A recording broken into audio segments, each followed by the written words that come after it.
The issue of illegal immigration is a highly charged topic that is unnecessarily tearing our nation apart.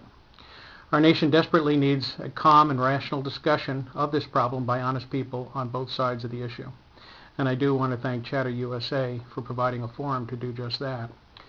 There is a key element of the immigration debate that differentiates the opposing forces, and that is one of definition, the difference between legal and illegal immigration. And this is what I mean when I say unnecessarily tearing our nation apart. Let's be honest on this point. If there were no difference between legal and illegal, then the very notion of having laws in the first place would be irrelevant. Those who choose disingenuously to ignore the distinction between legal and illegal conduct in matters pertaining to immigration or any other human activity for that matter are essentially condoning anarchy, though they'd never admit it. To avoid or deny that there's a distinction between legal and illegal is the equivalent of promoting that there is no difference between right and wrong, and that's just ludicrous. There are those in our nation who support open borders, unfettered entry into this country without regard to our immigration laws. This is equivalent to endorsing illegal conduct. It encourages the breaking of our laws, and itself, quite frankly, should be considered aiding and abetting an unlawful act. And there are also those who oppose all forms of immigration, particularly from countries of a particular ethnicity, and that is racist and xenophobic. And then there are those who support legal immigration into our country while strongly opposing illegal immigration. This group represents, in my estimation, the great majority of the American people. We are all sons and daughters of immigrants to this great nation. My grandparents entered this country legally through Ellis Island from both Ireland and Italy. It is the diversity of our nation, combined with the hardy pioneer-style entrepreneurial spirit that imbued so many who sacrificed greatly to reach our shores, that has created a unique society that we all call America.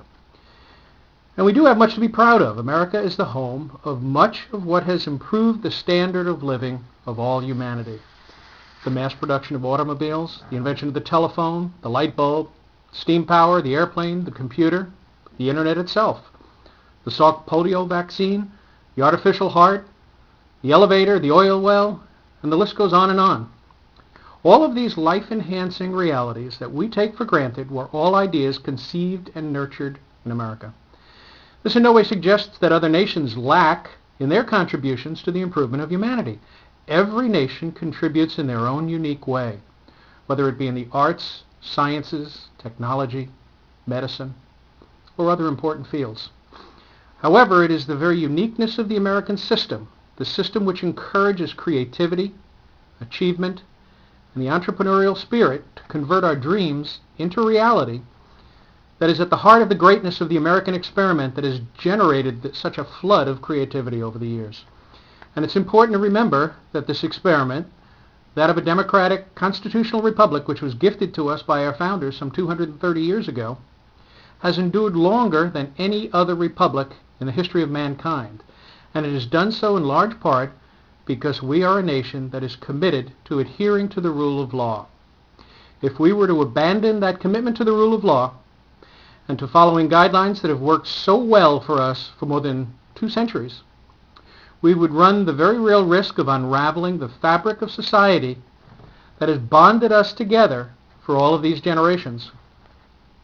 It is imperative to recognize that the American people are the most generous on earth when it comes to the issue of illegal immigration. We accept as legal immigrants into our nation every year more individuals than the combined number of immigrants to all other nations on earth. Now that's an amazing testament to both our acceptance of legal immigration into our country and to the fact that we are consistently the most desirable destination on earth. Americans do support an open door policy. However, it's an open door that is protected by the rule of law. An open door policy predicated on legal entry to our country. And this insistence on legal entry is predicated on sound, time-tested principles. It is certainly in our national best interest to ensure that those who enter our national home, first, are healthy. They're not carriers of infectious diseases that could potentially endanger our population. They're law-abiding. They're not criminals in their own home country. And they're seeking to become American.